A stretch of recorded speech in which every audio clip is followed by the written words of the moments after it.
Good evening, students. This one is your lecture number 7 for the chapter biological classification. In our last lecture, we have studied about different types of protist and specifically अगर बात करें तो हमने पढ़ा था photosynthetic protist के बारे में, ठीक है? Where you have studied about dinoflagellates, you have studied about diatoms, okay? आज लास्ट पार्ट इसका हम कर रहे हैं. हालांकि थोड़ा बहुत एक आपको मैंने आउटलुक दिया था कि यूग्लिनॉइड्स किस टाइप के ऑर्गेनिजम्स होते हैं, ठीक है? याद करो, मैंने जब क्लासिफिकेशन करवाई थी आपको, ठीक है, उस टाइम पे बताया था कि जितने भी प्रोटिस्ट हैं प्रोटिस्टा के अंदर क्या मिलता है आपको, न्यूट्रिशन लेवल पे डाइवर्सिटी बहुत ज्यादा मिलती है. क्वेश्चन पूछे जाते हैं, ठीक है, कि name the particular kingdom in which there is diversity, maximum diversity at nutrition level. तो न्यूट्रिशन, क्योंकि देखो यहाँ पे ये कुछ ऐसा किंगडम है जिसमें आपका ऑर्गेनिज्म सिर्फ यूनिसेलुलर होना चाहिए.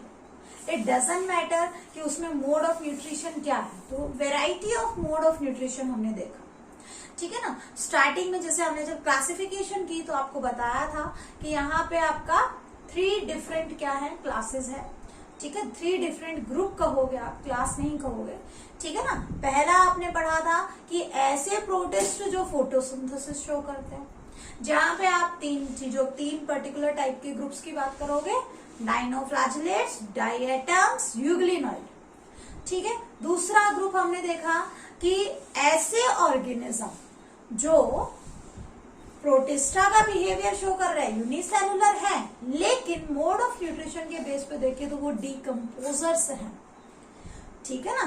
तो वो वाला ग्रुप आ जाएगा जिसमें स्लाइम मोल्ड्स हमें पढ़ने हैं. वो भी फिर 2 टाइप के, सेलुलर एंड नॉन सेलुलर, ठीक है.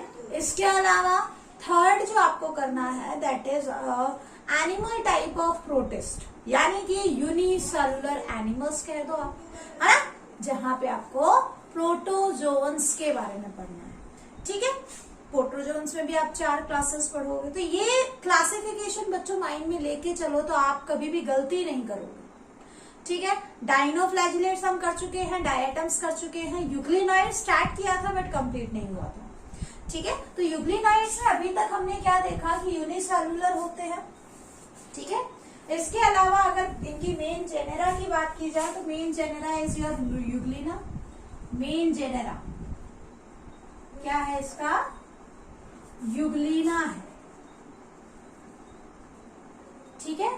इसके साथ साथ आपने देखा था इनकी हैबिटेट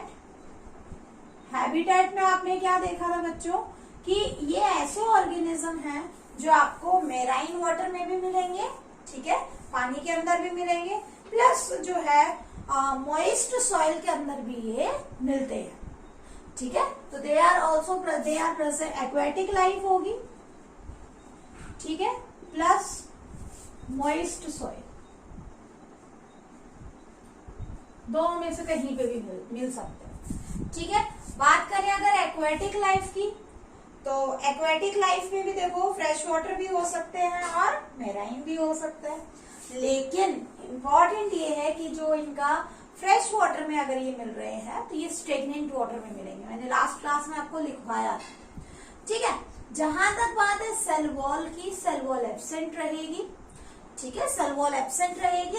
लेकिन यहाँ पे क्या रहेगा, एक पेनिकल रहेगी. Panicle is a proteinaceous layer, ठीक है. अभी हम डायग्राम करते हैं इसका. पेनिकल एक प्रोटीनेशियस लेयर है, ठीक है, जिसके ऊपर एक ट्रांसपेरेंट थिन फाइब्रस, आप कह सकते हो ट्रांसपेरेंट थिन जो है पैरेलली अरेंज्ड स्ट्रक्चर्स रहते हैं, मायोनिम, जो बेसिकली कॉन्ट्रैक्शन में हेल्प करवाते हैं. अभी डायग्राम बनाते हैं जिससे चीजें क्लियर हो जाएंगी. मोड ऑफ न्यूट्रिशन की जहां तक बात है किस टाइप का होता है, mixotrophy. Let me know what is mixotrophy mode of nutrition. Nutrition in विच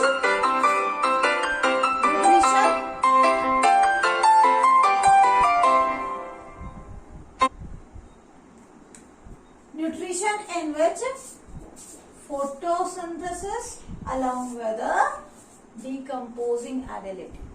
ठीक है, कहने का मतलब जो आपका यूग्लिनॉइड्स हैं, इनको अगर हम सनलाइट में रख रहे हैं तो ये फोटोसिंथेसिस शो करेंगे। ठीक है, तो इसका मतलब क्या होगा, ये फोटो ऑटोट्रॉफ्स हो गए। ठीक है, लेकिन अगर इनको सनलाइट नहीं मिल रही है, they are present in darkness, तो क्या करेंगे, ये डिकम्पोजिंग एबिलिटी रखते हैं। ठीक है, तो they become decomposers, animal behaviour आ जाएगा। समझ में आई बात? तो saprotrophic as well as decomposing ability होती है। That type of nutrition, mixed nutrition is known as mixotrophic mode of nutrition. याद करो, आपने अगर पढ़ा हो सेल थ्योरी के बारे में, पढ़ा है ना आपको मैंने करवा दिया है, सेल वाला पूरी यूनिट करवा दी है। ठीक है ना, वहां पे भी आपने देखा होगा टू किंगडम क्लासिफिकेशन। आप याद करो बच्चों, टू किंगडम क्लासिफिकेशन में मैंने क्या बताया था कि बेसिकली दो किंगडम बने थे, प्लांट और एनिमेलिया। लेकिन कुछ ऐसे ऑर्गेनिज्म थे जिनको अपना प्लांट भी रख सकते थे, ना एनिमेलिया में रख सकते थे। ठीक है, और आपने एक्सेप्शन में क्या डाला था, यूग्लिना, क्योंकि यूग्लिना को ना आप प्लांट बोल सकते हो ना आप एनिमल बोल सकते हो, क्योंकि तो दोनों टाइप का बिहेवियर शो कर रहा है। ठीक है, अब स्ट्रक्चर के बेस पे देखोगे तो आपको और भी ज्यादा इसके अंदर जो है प्लांट और एनिमल दोनों के बिहेवियर दिखाई देंगे। ठीक है, तो they are connecting link between your plants and animals. समझ में आया? ठीक है, अब देखो बात करते हैं स्ट्रक्चर की। ठीक है, स्ट्रक्चर मैं आपको यहाँ पे करवा रही हूँ, हालांकि नोट्स के थ्रू मैंने आपको स्ट्रक्चर भेज दिया है, फिर भी यहाँ करवाना बहुत जरूरी है। ठीक है, जिस टाइम पे आपके डाउट क्लास होगी उस टाइम पे बच्चों आपको मैं रियल डायग्राम इसकी शो करूंगी। स्ट्रक्चर की बात करते हैं, तो स्ट्रक्चर इज समवॉट यूनिसेलुलर तो ये होंगे। ठीक है, यूनिसेलुलर तो ये होंगे, लेकिन इसके साथ साथ यूनिसेलुलर होने के साथ साथ ये जो सेल है दैट इज स्पिंडल शेप।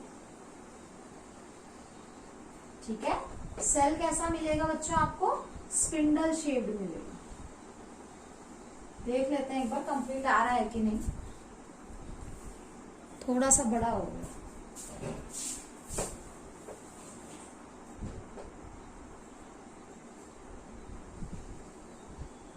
कुछ इस तरीके से।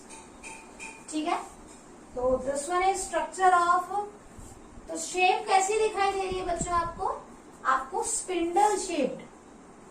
ठीक है, स्पिंडल शेप कैसी होती है, जहां पे spindle shaped unicellular cells, unicellular cells. ठीक है, अब देखो यहाँ पे आपको मैंने कहा कि आउटर मोस्ट स्पिंडल शेप कैसी होती है, जहां पे आपके एंड्स टेपरिंग होते हैं और मिडल पार्ट थोड़ा सा वाइड होगा। ठीक है ना, आई बात समझ में? अब देखो यहाँ पे आपको चारों तरफ एक थिन लेयर मिलेगी, कुछ इस तरीके से, ऐसे। ठीक है, सेल वॉल तो यहाँ एब्सेंट होती है, लेकिन इस लेयर को मैंने क्या बताया था बच्चों, ये लेयर क्या होगी, क्या बोलोगे इसको, पेलिकल। प्रोटीन की बनी हुई लेयर होती है पेलिकल। ठीक है, इसके अलावा देखो आपको जो न्यूक्लियस है, ठीक है, जो न्यूक्लियस है वो कहाँ मिलेगा, बड़ा सा न्यूक्लियस कुछ इस रीजन में मिलेगा। तो दिस वन इज न्यूक्लियस। ठीक है, आई बात समझ में? इसके साथ साथ और क्या होगा यहाँ पे, देखो पूरी की पूरी बॉडी के अंदर, चलो बाद में बताएंगे बॉडी वाला पार्ट आपको, इससे पहले देख लो आपको एक सेंट्रल वैक्यूल मिलेगा। लेकिन सेंट्रल वैक्यूल करने से पहले हमें कुछ और चीज नोटिस करनी है। देखो यहाँ पे दो बेसल बॉडी होती है, जहां से दो फ्लैजिला ऐसे ओरिजिनेट करते हैं।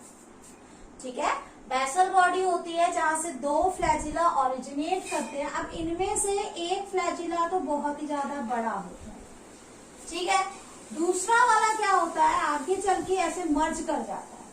ठीक है, साइज में भी छोटा है और मर्ज कर जाता है। वो जगह जहां पे ये मर्ज कर रहा है, ठीक है, यहाँ पे इस जगह को हम क्या बोलते हैं बच्चों, इस जगह को क्या बोलोगे, पैराफ्लैजिलर बॉडी, ठीक है, क्या बोला जाएगा, पैराफ्लैजिलर बॉडी। समझ में आई बात, ठीक है।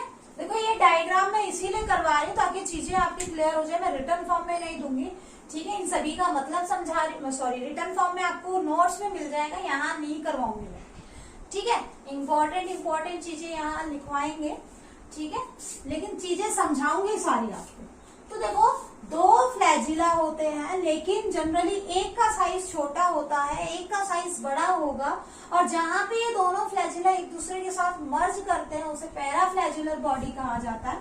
क्या है इसका रोल, क्या होता है, इट इज फोटोसेंसिटिव, ठीक है, कैसा है ये, फोटोसेंसिटिव है, लाइट को कैप्चर करने में हेल्प कर रहा है। आई बात समझ में। अब जहां पे ये बेसल बॉडी है, ये बेसल बॉडी हो गई, ध्यान करो मैंने जब आपको फ्लैजिला पढ़ाया था, ठीक है, उस टाइम पे बताया था वो जगह जहां से आपके फ्लैजिला ओरिजिनेट कर रहे हैं, ठीक है, जहां माइक्रोट्यूब्यूल्स का बना हुआ एक रीजन होता है बेसल बॉडी, ठीक है। याद करो किस टाइप का अरेंजमेंट होता है, मैं क्लास में आओगे तो पूछूंगी 9+0 होगा या 9+2 अरेंजमेंट होता है सेंट्रियोल्स का, देख के मुझे बताना, ठीक है। थोड़ा सा होमवर्क किया करो जो यहाँ पे दिया जाता है। अब देखो दो बेसल बॉडी है, उसके जस्ट जो है बेसल पार्ट में उसके नजदीक ही आपको क्या मिलेगा, कॉन्ट्रेक्टाइल वैक्यूल मिलेगा, कुछ यहाँ पे, ठीक है, कॉन्ट्रेक्टाइल वैक्यूल, ठीक है। यानी कि किसके लिए होता है, it is meant for osmoregulation as well as for excretion, ठीक है। अब देखो बच्चों, ये जो ये इसको हम फ्लैजिला बोलेंगे, लॉन्ग फ्लैजिला आप बोल सकते हो, ये शॉर्ट फ्लैजिला हो गया, ठीक है।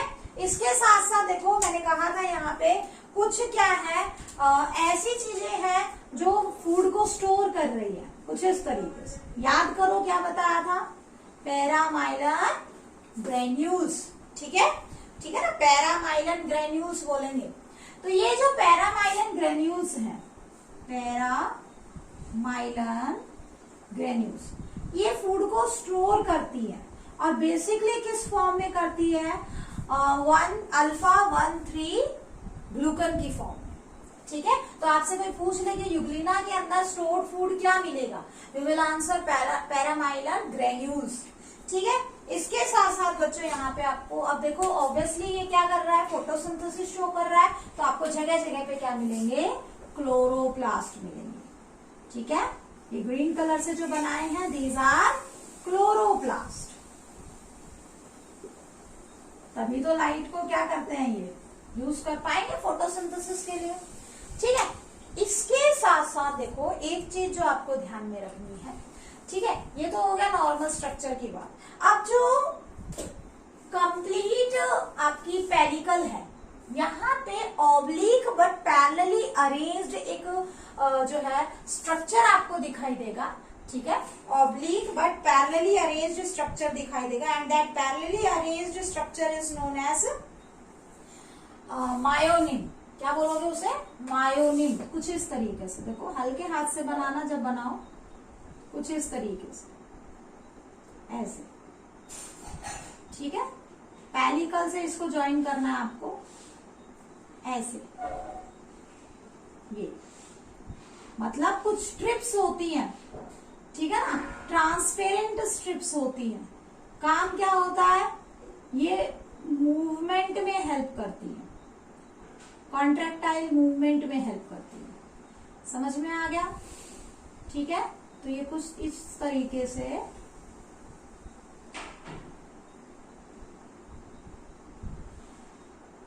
ट्रांसपेरेंट स्ट्रिप्स होती हैं, एंड दिस वे,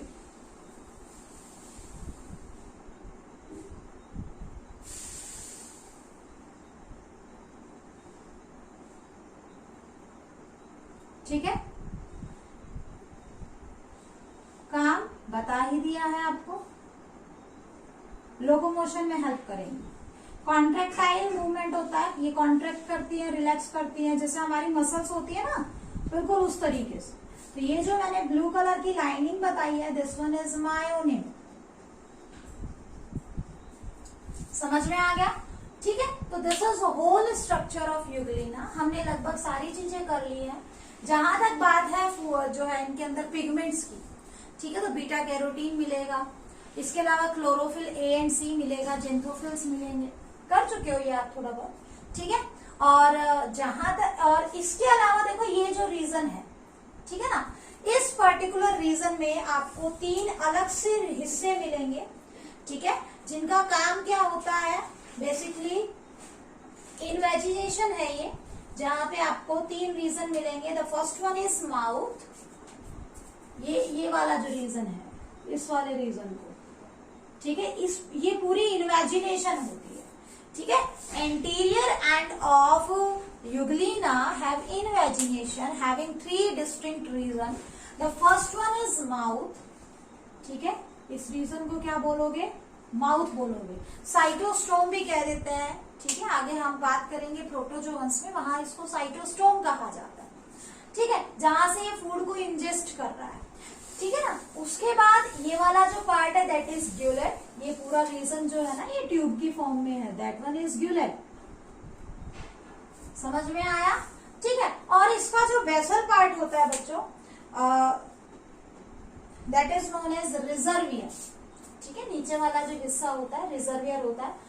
डायग्राम में मैंने आपको अच्छे से दिखाया है, ठीक है, आप उसको देखोगे तो चीजें और अच्छे से क्लियर हो जाएंगी। अच्छा, ये जो फ्लैजिला होता है, ये व्हील फ्लैश लाइक फ्लैजिला होता है, इसके ऊपर थिन जो है हेयर लाइक स्ट्रक्चर होते हैं, ठीक है ना। और अगर आपके पास फ्लैजिला अलग अलग स्ट्रक्चर का मिल रहा है, तो टिंशल शेप्ड जो है फ्लैजिला आप बोल सकते हो, जिसपे हेयर लाइक स्ट्रक्चर्स होते हैं। हालांकि सिलेबस में नहीं है, बट फिर भी थोड़ा बहुत आपको इसके बारे में पता होना चाहिए, ठीक है। So this one is complete diagram of your Euglena, ठीक है। जहां तक बात है इसके रिप्रोडक्शन की, ठीक है, तो देखो हमने पढ़ा कि रिप्रोडक्शन बेसिकली इनके अंदर एसेक्सुअल रिप्रोडक्शन होता है, ठीक है ना। और सेक्सुअल रिप्रोडक्शन अभी तक इतना ज्यादा देखा नहीं गया है, तो हम इतना बात भी नहीं करते इसके बारे में, ठीक है। तो रिप्रोडक्शन में बेसिकली क्या मिलेगा, रिप्रोडक्शन क्या मिलेगा, 2 मोड आप देख सकते हो, एक तो हो गया सेक्सुअल, ध्यान रखना, नॉट येट नोन। लेकिन अगर एसेक्सुअल की बात करें, एसेक्सुअल मोड ऑफ रिप्रोडक्शन में आपको मिलेगा यहाँ पे बाइनरी फिशर, ठीक है। जनरली इनके अंदर क्या मिलता है, सबसे ज्यादा अमाउंट में जो देखने के लिए मिलता है दैट इज बाइनरी फिशन, और ये जनरली ड्यूरिंग फेवरेबल कंडीशन होगा। और बाइनरी फिशन भी कैसा होगा, लॉन्गिट्यूडनल होगा, ठीक है। बाइनरी फिशन भी कैसा होगा, लॉन्गिट्यूडनल, ऐसे लंबा, परपेंडिकुलर टू अर्थ सरफेस। देखो ये कुछ वर्ड्स हैं जो आपको याद रखने हैं, बायो के स्टूडेंट हो। ट्रांसवर्स पैरेलल टू, ट्रांसवर्स क्या होगा, parallel to earth surface. Perpendicular पर जो है आपका लॉन्गिट्यूडनल सेक्शन कहलाता है। तो जो इनके अंदर बाइनरी फिशन मिलता है जनरली लॉन्गिट्यूडनल मिलता है और फेवरेबल कंडीशन में मिलता है, ठीक है। बट कई बार अगर हम बात करें अनफेवरेबल कंडीशन की, तो सिस्ट वॉल फॉर्मेशन हो सकती है, ठीक है। उस केस में ये सिस्ट की फॉर्मेशन कर लेता है। बच्चों सिस्ट बस ऐसा ध्यान रखो कि कोई भी ऐसा स्ट्रक्चर जिसके चारों तरफ क्या है, बहुत ही हार्ड प्रोटेक्टिव मेम्ब्रेन है, तो अनफेवरेबल कंडीशन में क्या बना लेता है, ये सिस्ट बना लेता है, ठीक है। जैसे ही फेवरेबल कंडीशन आएगी, सिस्ट वॉल रप्चर हो जाएगी, ठीक है, और they will start to grow, ठीक है। तो देखो हमने यूग्लिना कंप्लीट किया।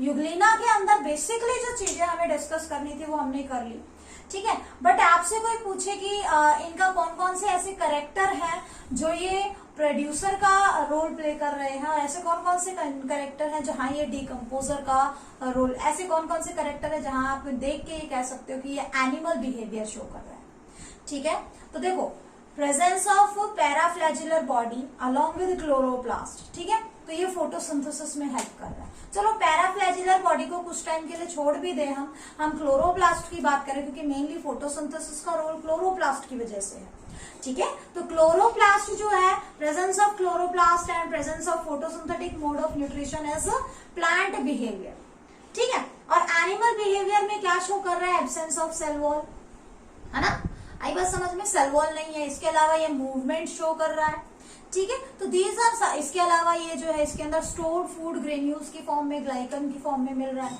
तो कहीं ना कहीं इसके अंदर एनिमल बिहेवियर भी है और प्लांट बिहेवियर भी है, इसीलिए इनको क्या कहा जाता है, connecting link between plants and animals. आया समझ में, ठीक है। तो ये सारी बातें थी बच्चों आपके युगलिना के बारे में, ठीक है। नेक्स्ट जो स्टार्ट करेंगे that is your slime moulds.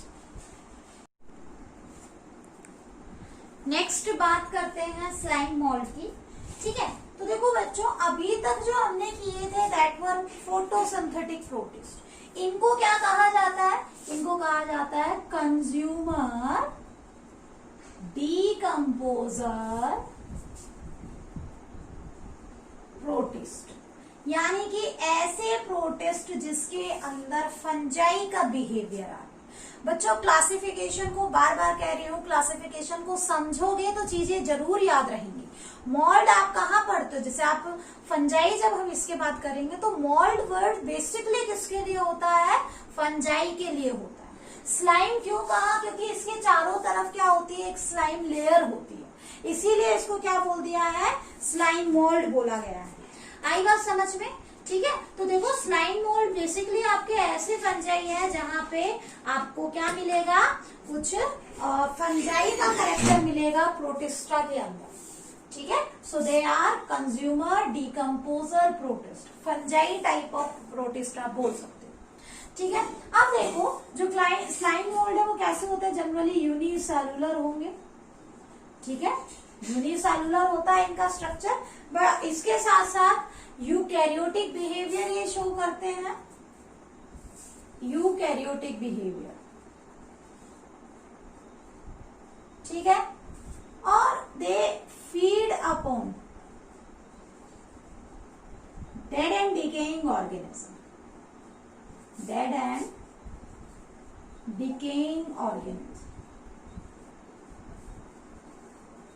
ठीक है। आई बात समझ में, प्लांट है, प्लांट के लीव्स नीचे गिर गई तो उन लीव्स के ऊपर ये फीड करेंगे। प्लांट का कोई भी पार्ट कट आपका कहीं पे भी पड़ा हुआ है, ठीक है, डेड पार्ट है, तो उस पे ग्रो करना स्टार्ट कर देंगे, ठीक है ना। इसके साथ साथ एनिमल बॉडी है, अगर ये एनिमल बॉडी के ऊपर लग गए तो पूरी एनिमल बॉडी को धीरे धीरे फैल जाएंगे उसको, ठीक। तो कुछ इस तरीके की होती है। और बात करें इनके क्लासिफिकेशन की, ठीक है ना, तो क्लासिफिकेशन में बेसिकली जो स्लाइम मोल्ड है बच्चों, हम दो कैटेगरी में पढ़ते हैं, हालांकि आपकी एनसीईआरटी में नहीं दिया हुआ है दोनों कैटेगरी, कोई खास डिफरेंस नहीं है। और जो नाम दे दिया है वो भी अलग तरीके से दिया है, ऐसा नहीं है जो नाम इनको दिया है वो बिल्कुल जो है जैसा दिया है उस, हम वो बस एक स्ट्रक्चर जिस टाइम पे इनकी डिस्कवरी हुई थी तो नोटिस किया गया, जिसके बेस पे नाम दिया गया। आगे हम डिटेल से पढ़ेंगे, ठीक है ना। दो टाइप कौन कौन सी होती है बच्चों, एक तो इसकी होती है सेलुलर स्लाइम मोल्ड, ठीक है, जो मेन स्लाइम मोल्ड होती है दैट इज ए सेलुलर, पहला तो ए सेलुलर कर लो, ए सेलुलर स्लाइम मोल्ड, ठीक है, और दूसरा कर लो सेलुलर स्लाइम मोल्ड।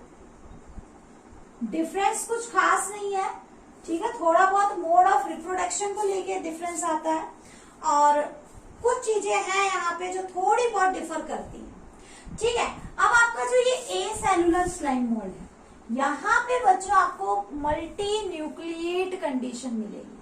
क्या मिलेगी, मल्टी न्यूक्लिएट कंडीशन, ठीक है। थोड़ा बहुत डिफरेंस हम देखेंगे फ्रूटिंग बॉडीज को लगा के और स्ट्रक्चर को लगा के, और ठीक है ना, होलोकार्पिक क्या होता है इस तरीके से, मोनोकार्पिक, होलोकार्पिक, तो वो सारी चीजें हम करेंगे। बट ए सेलुलर को अगर हम एक वर्ड में डिफाइन करना चाहें, ठीक है, तो कैसे डिफाइन करोगे बच्चों, इसको बोलते हैं प्लाज्मोडियल, प्लाज्मोडियल स्लाइम मोल्ड। ऐसा क्यों, क्योंकि देखो आगे हम पढ़ेंगे अभी, मल्टी न्यूक्लिएट कंडीशन को प्लाज्मोडियम भी कहा जाता है। ठीक है, प्लाज्मोडियम बोलते हैं। तो एक प्लाज्मोडियल मास की फॉर्मेशन कर लेते हैं, अभी हम स्ट्रक्चर में करेंगे। और जो सेलुलर वाले हैं ये क्या है कि बहुत सारे हैं, तो यूनिसेलुलर, यूनिन्यूक्लिएट, ये यूनिसेलुलर, मल्टी न्यूक्लिएट, लेकिन ये क्या करते हैं, इकट्ठे एक साथ आ जाते हैं। ठीक है ना, जैसे यहाँ क्या है, एग्रीगेशन कुछ इस टाइप का मिलेगा, ये पूरी की पूरी स्लाइम मोल्ड और इसमें बहुत सारे न्यूक्लियस।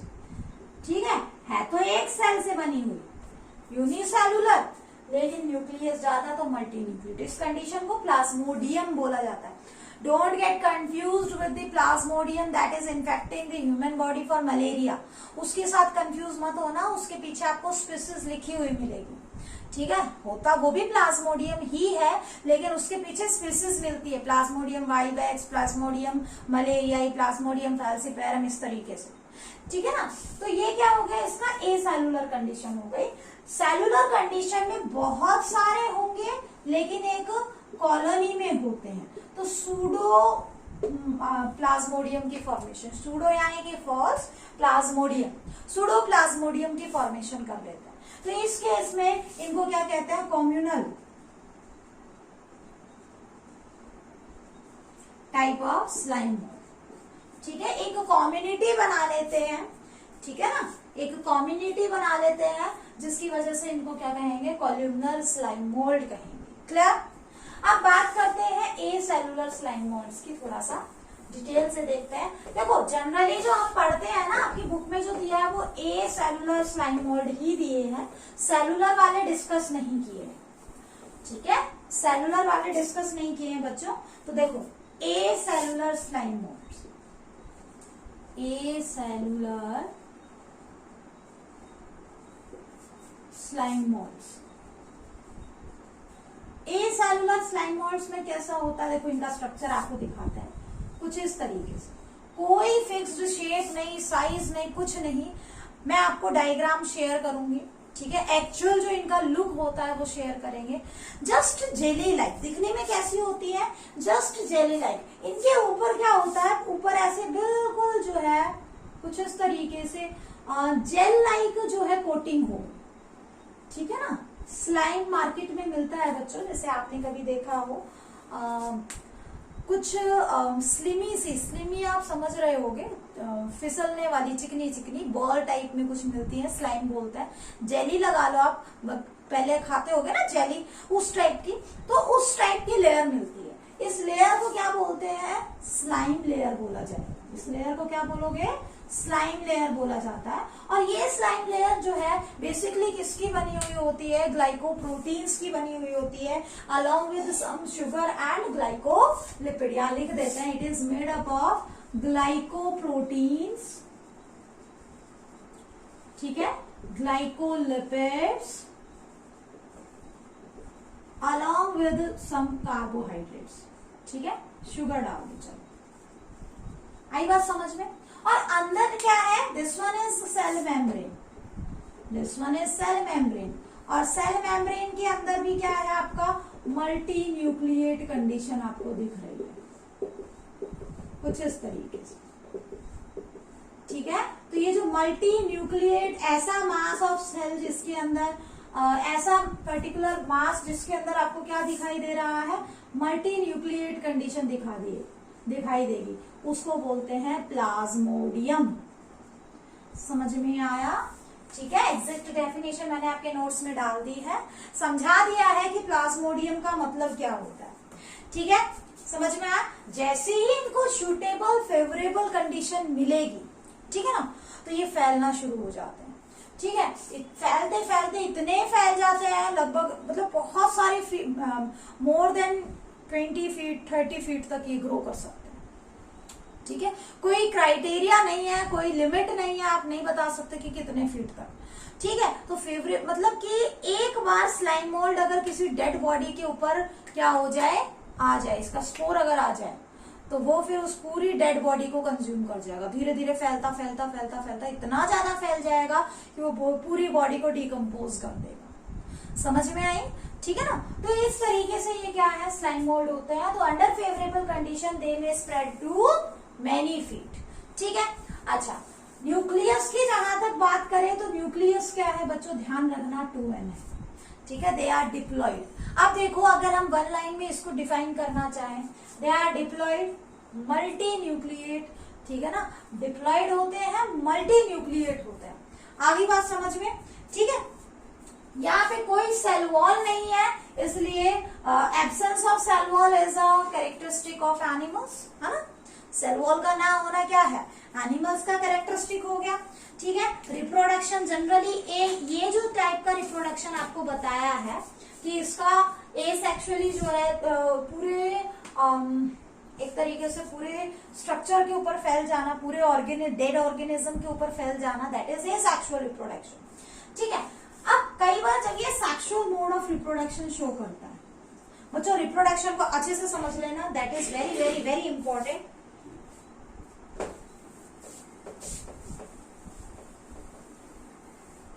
देखो अभी तक हम पढ़ रहे थे कि ये क्या है, पैरेलल टू अर्थ सरफेस क्या कर रही है, ग्रो कर रही है। ठीक है, 1000 फीट तक स्प्रेड हो रही है। लेकिन जब इसको सेक्सुअल रिप्रोडक्शन शो करना होता है, सेक्सुअल रिप्रोडक्शन, जब ऑब्वियसली सेक्सुअल रिप्रोडक्शन होगा तो गैमीट्स बनेंगे। तो देखो ये क्या करता है, जैसे मान लो ये आपकी ऐसे करके कोई हमने स्लाइम मोल्ड बना दी, किसी भी कैसी बना सकते हो, तो ये क्या बनाएगी, कुछ इस तरीके से स्ट्रक्चर बनाएगी। ठीक है, परपेंडिकुलर टू अर्थ सरफेस ऐसे करके। ठीक है ना, ये ऐसे कुछ परपेंडिकुलर से स्ट्रक्चर बनाएगी। इस स्ट्रक्चर को, इस पूरे स्ट्रक्चर को क्या बोलेंगे हम, इस तरीके का स्ट्रक्चर है जहां पे आपको क्या दिखाई देगा, क्या दिखाई देगा, सेक्सुअल मोड ऑफ रिप्रोडक्शन। इसको फ्रूटिंग बॉडीज बोला जाता है। ठीक है ना, ये जो आपको स्ट्रक्चर बनाए हैं, these are fruiting bodies, fruiting bodies. ठीक है, आई बात समझ में। अब देखो यहाँ पे आपको दो कंडीशन को अच्छे से समझना है, that is the main difference between ये जो फ्रूटिंग बॉडीज आपको दिखाई दे रही है, this is resemblance with animal cell.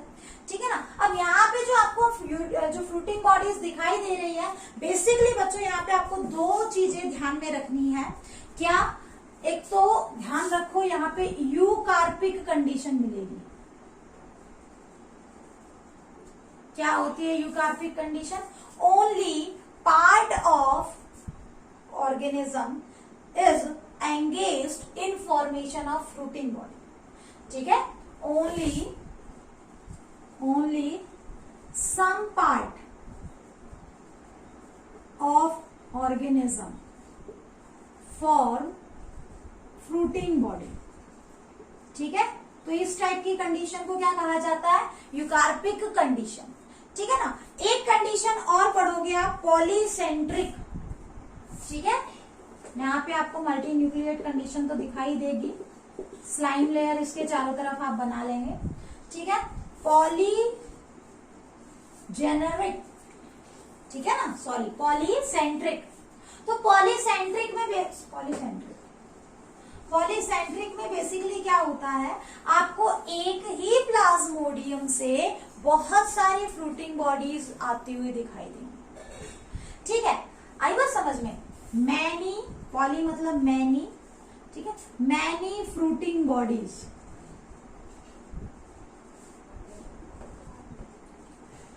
From single slime mode, अब देखो बच्चों, जब आप आगे पढ़ोगे दूसरी जो टाइप है, जो सेलुलर टाइप है, ठीक है ना, सेलुलर टाइप में बेसिकली क्या होता है, कंडीशन बिल्कुल यही मेन डिफरेंस है आपका ए सेलुलर और सेलुलर में। अभी आप ए सेलुलर पढ़ रहे हो, ठीक है, तो ए सेलुलर में जो फ्रूटिंग बॉडी होती है, क्वेश्चन आया हुआ है बच्चों, एम्स के अंदर आया हुआ है, इसीलिए यहाँ करवा रही हूँ, क्योंकि मुझे पता है कि इस बार आपका मुझे आप सभी को पता है कि आगे से आपका नीट जो है उसमें एम्स जितना सब कुछ आता है। ठीक है, तो कुछ बाउंसर क्वेश्चंस में भी शायद पूछ लिए जाए, तो आपको ये चीज जरूर ध्यान में रखनी है। ठीक है, अगर हम बात करें जो आपका ए सेलुलर स्लाइम मोल्ड्स की, तो वहां पे ध्यान रखना जो फ्रूटिंग बॉडीज होंगी वो यूकार्पिक होती है और पॉलीसेंट्रिक होती है। यूकार्पिक जो पार्ट है इसका केवल कुछ पार्ट क्या बना रहा है, फ्रूटिंग बॉडीज बना रहा है, और पॉलीसेंट्रिक में केवल जो है एक स्लाइम मोल्ड से मल्टीपल फ्रूटिंग बॉडीज आ रही है। ठीक है, जब हम सेलुलर की बात करेंगे, यूकार्पिक का अपोजिट हो जाएगा होलोकार्पिक। होलो मतलब कंप्लीट ऑर्गेनिज्म। ठीक है, complete organism is making the fruiting body. ठीक है, और पॉलीसेंट्रिक की वजह यहाँ आ जाएगा मोनोसेंट्रिक। एक स्लाइम मोल्ड से एक ही फ्रूटिंग बॉडी बनेगी, यहाँ एक से मैनी बन रही है। ठीक है, अब ये जो फ्रूटिंग बॉडी आपको दिखाई दे रही है, ठीक है, ये वाला पार्ट अच्छे से क्लियर कर लो। ये जो फ्रूटिंग बॉडी है इसको हम अकेले अगर ड्रॉ करें, ठीक है, किस टाइप का है स्ट्रक्चर, कुछ इस टाइप का स्ट्रक्चर है। नीचे आप स्लाइम मोल्ड बना लोगे, ठीक है, इस टाइप का स्ट्रक्चर है। तो इसमें जो वॉल है, ये जो वॉल है that is known as peridium. Fruiting body की जो वॉल है उसको क्या बोलते हैं बच्चों, पेरिडियम बोलते हैं। और इसके अंदर आपको कुछ साइटोप्लाज्मिक जो है साइटोप्लाज्मिक प्रोसेसेस कुछ इस तरीके से दिखाई देंगे ऐसे करके। ठीक है ना, इनको बोला जाता है कैपिटीलियम। और इन धीरे धीरे जैसे ही फेवरेबल कंडीशन आएगी, ठीक है, तो इसके अंदर क्या होना स्टार्ट होगा, मियोसिस होना। यहाँ से न्यूक्लियस माइग्रेट करेगा ऊपर, ठीक है ना, और क्या होना स्टार्ट करेगा, यहाँ पे मियोसिस होगा। ठीक है, मियोसिस से यहाँ पे क्या बनेंगे, बहुत सारे स्पोर्स बन जाएंगे। इस फ्रूटिंग बॉडी के अंदर क्या बन जाएंगे, बहुत सारे स्पोर्स। जब ये कंप्लीटली फिलअप हो जाएगा तो इट विल गेट ब्रस्ट, ठीक है, और it will release certain spores. Spores ध्यान रखना हैप्लॉइड होंगे, यूनिसेलुलर होंगे। ठीक है, और इसके ऊपर क्या होती है, एक कवरिंग भी आपको देखने के लिए मिलेगी। ठीक है, स्ट्रक्चर्ड जो है कटी हुई, जिसको आप बोल सकते हो कुछ इस तरीके से लेयर मिलेगी। ठीक है, ये जो सेल वॉल है, देखो ये इंपॉर्टेंट है, ध्यान रखना स्लाइम मोल्ड में सेल वॉल नहीं होती, किसी वेजिटेटिव स्ट्रक्चर में कोई सेल वॉल नहीं होती, लेकिन इसका जो रिप्रोडक्टिव स्ट्रक्चर होता है, यानी कि जो स्पोर्स बन रहे हैं, आगे हम और भी बहुत सारी चीजें करेंगे, उनके अंदर क्या मिलता है बच्चों, सेल वॉल बनती है। And presence of cell wall is resemblance with plant cell. लेकिन ध्यान रखना सिर्फ और सिर्फ स्पोर में मिलेगी। बहुत सारे स्पोर्स रिलीज होंगे, स्पोर को मैंने बड़ा करके दिखाया है। ठीक है, तो स्पोर के चारों तरफ आपको सेल वॉल मिलेगी, बिकॉज इसको जो है अनफेवरेबल कंडीशंस को भी टॉलरेट करना है। स्पोर्स बेसिकली किस लिए होते हैं, अनफेवरेबल कंडीशन को टॉलरेट करने के लिए, है ना। तो जब तक अनफेवरेबल कंडीशन है, ये स्पोर्स एनवायरमेंट में रहेंगे। जैसे ही फेवरेबल कंडीशन आएगी, दे विल जर्मिनेट। ठीक है, अब ये स्पोर क्या करेंगे बच्चों, जर्मिनेट करेंगे। और जब जर्मिनेट करते हैं तो बेसिकली ये क्या बनाते हैं, देखो हैप्लॉइड कंटेंट है, ऑब्वियसली कैसा है, ये हैप्लॉइड है। ठीक है ना, तो हैप्लॉइड कंटेंट है। तो अब यहाँ पे देखो जर्मिनेट करेंगे तो डिपेंड करता है कि कंडीशन कैसी है। वेट कंडीशन है तो इनका स्ट्रक्चर अलग होगा, ड्राई कंडीशन है तो इनका स्ट्रक्चर कुछ अलग होगा। अगर वेट कंडीशन है तो ये कुछ ऐसे इस तरीके से, ऐसे कुछ इस टाइप का स्ट्रक्चर बनेगा। ठीक है, अगर वेट कंडीशन है तो स्ट्रक्चर कुछ इस टाइप का बनेगा। इनको बोलते हैं स्वार्म सेल्स। स्वार्म सेल्स आई बात समझ में, ध्यान रखना कैसे हैं। फ्लैजिलेटेड सेल्स होते हैं, इनमें आपको 2 फ्लैजिला दिखाई देंगे, ऐसे करके स्वार्म सेल्स बनते हैं। लेकिन अगर ड्राई कंडीशन है तो ये नॉर्मली कुछ इस टाइप के होंगे, एक न्यूक्लियस और वो भी एन।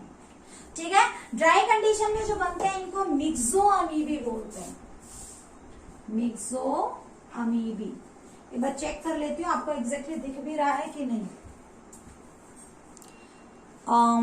थोड़ा सा रोटेट कर देता हूँ, अब शायद दिख रहा होगा। ठीक है, तो जब क्या है, वेट कंडीशन रहेगी तो स्वार्म सेल बनेंगे और ये मिक्सोन। अब ये किसका काम करेंगे बच्चों, गेमीट का काम करेंगे। ऐसा नहीं है ये मेल है या फीमेल है, ऐसा कुछ नहीं होता, मेल फीमेल का कोई कॉन्सेप्ट नहीं है। ठीक है, मतलब कि यहाँ पे आप कहीं ऐसा डिस्टिंक्शन मान लो कि ये मेल फीमेल, ऐसा कुछ नहीं है। बहुत सारे स्वार्म सेल अलग से बन गए वेट कंडीशन में, बहुत अगर ड्राई कंडीशन है तो मिक्सोजिम बन गए। अब कोई भी दो रेंडमली क्या कर जाते हैं, फ्यूज कर जाते हैं। बस आप ये मानो कि जो गेमीट्स हैं, मेल गेमीट और फीमेल गेमीट, ठीक है, जब फ्यूज करते हैं तो क्या बन जाएगा, जाइगोट बनेगा। आई बात समझ में, ठीक है। मेल और फीमेल से जब फ्यूजन होगा तो क्या बनेगा, जाइगोट बनेगा। और जाइगोट जो बनेगा दैट इज 2n स्ट्रक्चर। और जैसे ही ये जाइगोट बनेगा, देखो जर्मिनेट करने के बाद बना है जाइगोट, जर्मिनेट हुए, ठीक है। आई बात समझ में, ये सेल्स बने बहुत सारे अलग अलग। अब इनमें से कोई दो सेल अपोजिट जेंडर के फ्यूज कर जाएंगे और जाइगोट बना लेंगे, ठीक है ना। और जाइगोट फिर उसमें क्या हो जाएगी, माइटोसिस हो जाएगी। और जब माइटोसिस होगी तो कुछ इस टाइप का स्ट्रक्चर बनेगा जिसमें मल्टीपल न्यूक्लियस होंगे और वही सारी चीजें बाहर स्लाइम लेयर होगी और ये बन गया आपका प्लाज्मोडियम। समझ में आया। तो this one is your A cellular type of slime layers, ठीक है। लेकिन सेलुलर की बात करें तो वहां चीजें डिफरेंट है, ठीक है। सेलुलर की अगर बात की जाए तो वहां पे आपकी चीजें डिफरेंट मिलेंगी। ये एक बार चेक कर लो जो मैंने समझाया है।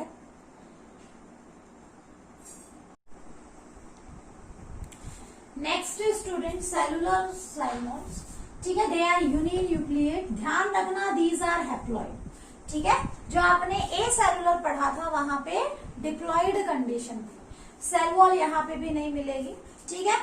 स्ट्रक्चर क्या है, देखो जो आपने मिक्सोअमीबी देखे थे ना, अभी पीछे हमने पढ़ा है मिक्सोअमीबी जो देखे थे, वही किसका काम कर रहे हैं, पेरेंट बॉडी का काम कर रहे हैं, ठीक है ना। तो उनको क्या बोला हमने, cellular type of slime mould, और इनके चारों तरफ भी वही सेम एक स्लाइम लेयर होगी, ठीक है। लेकिन एक सेल में एक ही न्यूक्लियस रहेगा, तो कंप्लीट सेल लाइक स्ट्रक्चर अच्छे से हमें दिखाई दिया, ठीक है। इसीलिए इसको क्या बोल दिया, सेलुलर स्लाइम मोल्ड।